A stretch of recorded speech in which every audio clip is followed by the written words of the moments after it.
These are the faces of desperation and the reason why each year we spend around $5 billion on aid around the world. So when the government announced it was cutting foreign aid spending in the May budget, unsurprisingly, there was opposition to the move. There's been a $7.6 billion cut to aid. That's the bottom line. This is not a government who are interested in the topic of aid in our region. Today, the government announced plans to ensure the money that is being spent actually makes people's lives better.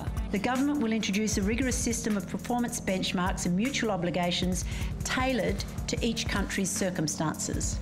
There's also a shift to spend more money in our own hood, with 90% kept in the Indo-Pacific region, as well as a focus on health and education, a crackdown on corruption, and a huge push to empower women of all ages. All new aid investments must consider innovative ways to engage the private sector and promote private sector growth in recipient countries. Aid for trade investments will be increased to 20% of the aid budget by 2020. It remains to be seen if aid for trade will actually reach the poorest or whether it will just go to markets that are middle class where there are profits. So as one of the wealthiest countries in the world, are we Aussies giving enough to the world's neediest?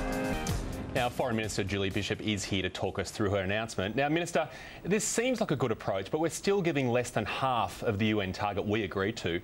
The UK can do it, so why can't we? Gimme, gimme, gimme! I need some more! We promised 0.7% and we are only giving 0.3%. That's a big difference. Gimme, gimme, gimme! I need some more!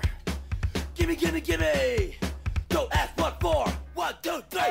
Stand here like a loaded gun, waiting to go off! I've got nothing to do but shoot my mouth off! Gimme, gimme, gimme! Give me some more! Gimme, gimme, gimme! Don't ask what for! Julie, we all understand the debt problem. It's been talked about a lot and the need to reduce it. But wouldn't it be better to take from the billions of dollars we're spending on fighter jets rather than from the countries that are in desperate need of our help? What we've done with our aid budget is invest $5 billion in the Asia-Pacific region, particularly in the Pacific. And I believe that this is a substantial, significant aid budget. It puts us in the top 10 in the OECD countries. We're the second largest aid donor in our region, second only to Japan. And working in partnership with other countries means that we... Gimme, gimme, gimme! I need some more! Gimme, gimme, gimme! Don't ask what for! 1, 2, 3, 4! Stand here like a loaded gun, waiting to go off! I've got nothing to do but... Now, even Leonardo Dicaprio is criticising the state of the Great Barrier Reef. Have a look at what he had to say. It's my very first dive in the Great Barrier Reef in Australia 20 years ago to the dive I got to do in the very same location just 2 years ago. I've witnessed environmental devastation firsthand. What once had looked like an endless underwater utopia is now riddled with bleached coral reefs and massive dead zones. Julie, are you worried we're going to lose the World Heritage standing? That won't occur, and I'm very interested in Leonardo Dicaprio's qualifications to make expert judgments on the state of the Great Barrier Reef. I must have missed when he did a marine biology course, but there you go. If you're a celebrity, I guess you can pontificate on any subject, any time, and be deemed an expert.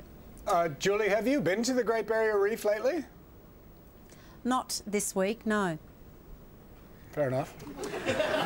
Julie, on to something else entirely different. You are Foreign Minister, so you're obviously concerned about things in other countries.